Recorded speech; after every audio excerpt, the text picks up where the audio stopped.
तबाह करके पूरे मुल्क को, बर्बादी फेर कर पूरे मुल्क को। गुर्बत के खिलाफ आप लड़ते नहीं, जहालत के खिलाफ आप लड़ते नहीं, बेरोजगारी के खिलाफ आप लड़ते नहीं, महंगाई के खिलाफ आप तो आपकी हैसियत क्या है? आप भूखे नंगे मुल्क हैं, कर्जों में डूबे हुए हैं, बाहर कोई आपके साथ खड़ा नहीं है। अमेरिका भारत का दिफाई पार्टनर है, रूस से भारत सबसे बड़ा असले का खरीदार है, सऊदी अरब, ओमान, यूएई मोदी को सबसे बड़े सिविलियन अवार्ड दे चुके हैं। सुषमा वो यूएई कॉन्फ्रेंस होती है ओआईसी की, ओआईसी रहेगी। मुस्लिम अम्मा तो मुस्लिम अम्मा बेवा अम्मा बन गई है ना, वो सुषमा स्वराज को वह बुला लेते हैं। मक्का डिक्लेरेशन से कश्मीर निकल जाता है। और इसके अलावा आप चीन और भारत की आज टेंशन है, लेकिन ये 80 अरब डॉलर के पार्टनर हैं, और अगर आज कोरोना या टेंशन ना होती तो 100 अरब डॉलर पर पहुंचे होते। सारे मुसलमान ममालिक के साथ भारत के ताल्लुकात हैं। और आपके साथ खड़ा कौन है? तुर्की और मलेशिया। तुर्की और मलेशिया क्या कर रहे हैं ये भी आपको पता है। पाकिस्तान ने कश्मीर आज़ाद कर, एक दो ऑप्शन हैं। एक ऑप्शन ये है, ये वाक कश्मीर, ये वाक़े, ट्वीट, तकरीरें, रैलियां, नया नक्शा। और मुझे दुख हो रहा है, अक्टूबर 2019 में जब भारत ने नया नक्शा जारी किया था, जिसमें गलगित बल्तिस्तान था, जिसमें आज़ाद कश्मीर था, उस वक्त हमारे ये सारे जुगतबाज और कीड़े निकालने वाले पता नहीं कहां थे। आज सारे निकल आए हैं। उस वक्त क्यों नहीं पता चला कि ये आज़ाद कश्मीर भी उनके हिस्से में आ गया? ये सिंबॉलिकली आपने उनके साथ खड़ा होना है। ये जो 2 साल में इमरान खान ने किया, इमरान खान कर क्या सकता था? यानी आप मुस्लिम उम्मा आपके सामने, अमेरिका आपके सामने, भारत आपके सामने, रूस आपके सामने, सारा कर क्या सकता? इजहार यकजहती वो कर लिया। अब दूसरा ऑप्शन है लड़ना, लड़कर करना। फलस्तीन लड़कर ले लिया, छोड़ दें इसको। शाम ने लड़कर क्या ले लिया, छोड़ दें इसको। लीबिया ने लड़कर के ले लिया, छोड़ क्या ले लिया, छोड़ दें इसको। इराक ने क्या करें फिर? ले लिया, छोड़ दें। क्या करें ये भी तो बताएं ना। ये है दो चीजें हैं भाईजान, 2 चीजें। एक तो ये कि आप लड़ना है, सारी बैठे हमारी ये जो पार्लियामेंट बैठे और डिसीजन करे कि चलना नहीं। सर वो तो कह चुके हैं, सर वो तो प्राइम मिनिस्टर ने कल ऐलान कर दिया ना, उन्होंने कल। मैं जरा सुना दूं आपको, फिर पॉलिटिकल सोल्यूशन ही है। सर नहीं सर, ये वजीर आजम ने कहा है ना, मेरी अपोजिशन को, जो मेरी अपोजिशन है, जिनका मुझे एहतराम है, मैं पहले भी कहा, बेनजीर भुट्टो, नवाज शरीफ, इमरान खान, अयूब खान, परवेज मुशर्रफ, कोई भुट्टो साहब, कोई ये नहीं, किसी की ये ख्वाहिश होगी कि कश्मीर उसके हाथ से निकल जाए या कश्मीर बेच दे। सियासत एक अलग जगह है। लेकिन सर बात यह है कि आपने कश्मीर कमेटियां रिश्वत के तौर पर बांटी, आपके सफारतकार ने सुस्त निकले, आपका दफ्तर खारजा सुस्त निकला, और बदकिस्मती से मकबूजा कश्मीर में क्रिश्चियन नहीं रहते, अमरीकी नहीं रहते, बरतानवी नहीं रहते, यूरोपियन नहीं रहते, वह मुसलमान रहते हैं। और मुसलमान का खून आपको पता है कितना होता है। फिर मैं जरा पूछना चाहूंगा, आज मेरा दिल नहीं कर रहा था ये बात करने के, जब गुजरात कत्लो गारत होती है, हमारे क्यों माजरत खाना रवैये थे? जब पठानकोट का वाकया होता है, हमारी एफआईआर क्यों गुजरांवाला में दर्ज हुई? जब समझौता एक्सप्रेस होती है, हमारा क्यों माजरत खाना रवैया था? मुझे एतराज है सर, 2 दिन पहले बांग्लादेश में मोदी कहता है कि मैंने पाकिस्तान तोड़ने पर मुझे फख्र है। हसीना वाजिद के साथ वो उस तस्वीर के नीचे मुआहदा करता है जो हमने हथियार डाले हुए होते हैं जिस तस्वीर में, और 1 दिन पहले काबुल में वो हर्जा सराई करता है और पाकिस्तान को दहशतगर्द करता है। वो घर आ जाता है अजीत डोल रा चीफ के साथ, घर आके हैप्पी बर्थडे केक काटता है, पग देता है और चला जाता है। इमरान खान की गवर्नमेंट ने हिंदुस्तान को अपील किया, उन्होंने कहा करतारपुर बनाएंगे। हिंदुस्तान ने आगे से जो है बालाकोट पर हमला कर दिया। आपने अभिनंदन को 1 दिन के बाद वापस किया, करतारपुर को बंद नहीं किया, उन्होंने कश्मीर पर हमलावर हो गए। और मैं ये पूछना चाहता हूं, जो भी इसका जवाब दे दे, कि जब इमरान खान साहब 25 जुलाई 2019 को वॉशिंगटन से वापस आए थे तो कहा था कि मुझे लगता है मैं वर्ल्ड कप दोबारा जीत कर आया हूं, और ठीक 10 दिन बाद हिंदुस्तान ने कश्मीर पर अपना कब्जा मुकम्मल कर लिया।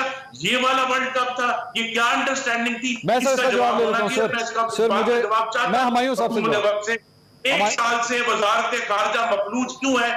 कश्मीर का केस क्यों नहीं लड़ा गया पूरी दुनिया में? क्योंकि मैं फिर कहूंगा पाकिस्तान के अंदर ये केस नहीं लड़ना।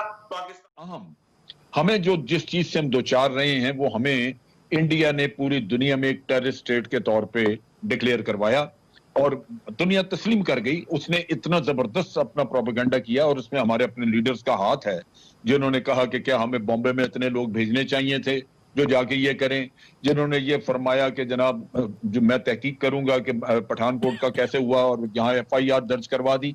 ये अपनी गर्दन पेश करने के मुतरादिफ था।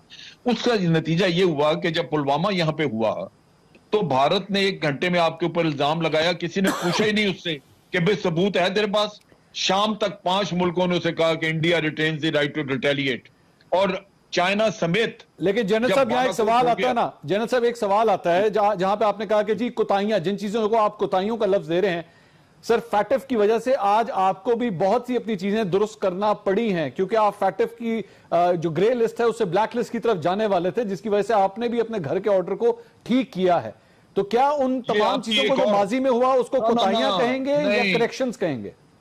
मंसूर नहीं, ये और बहुत बड़ी कोताही है। अच्छा, आप देखिए, हमने कुलभूषण पकड़ा, स्टेट स्पॉन्सर्ड टेररिज्म के सबूत थे।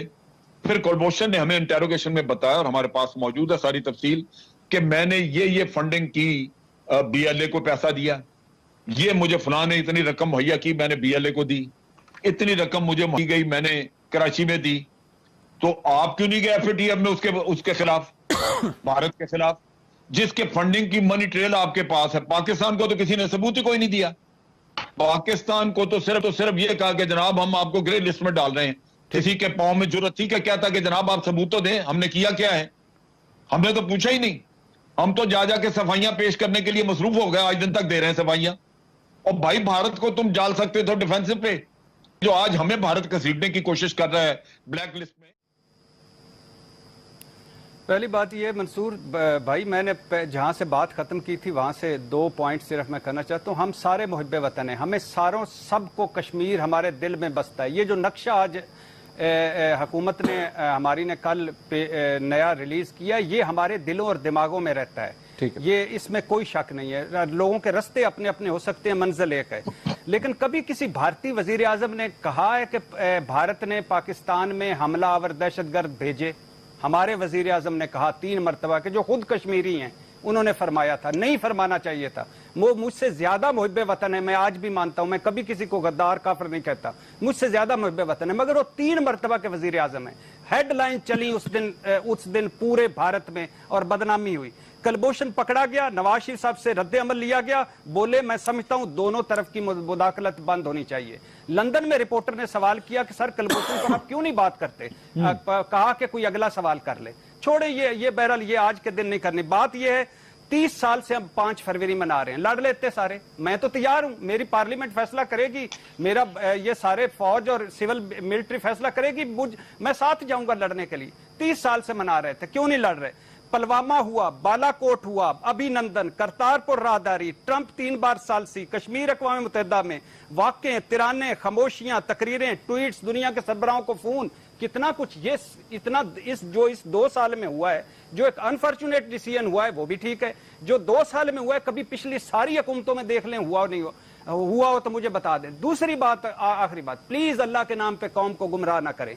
आप लड़ सकते हैं, नहीं लड़ सकते। आप लड़ के कश्मीर ले सकते हैं, नहीं ले सकते, नहीं ले सकते। आप जो आपका कश्मीर है वो भारत नहीं ले सकता, जो भारत का कश्मीर है वो जो मकबूजा कश्मीर है वो आप नहीं ले सकते। ये लड़ के किसी ने क्या कर लिया सर? आप खंडर बनाकर पूरे मुल्क को तबाह करके, पूरे मुल्क को बर्बादी फेर कर, पूरे मुल्क को गुर्बत के खिलाफ आप लड़ते नहीं, जहालत के खिलाफ आप लड़ते नहीं, बेरोजगारी के खिलाफ आप लड़ते नहीं, महंगाई के खिलाफ आप लड़ते नहीं।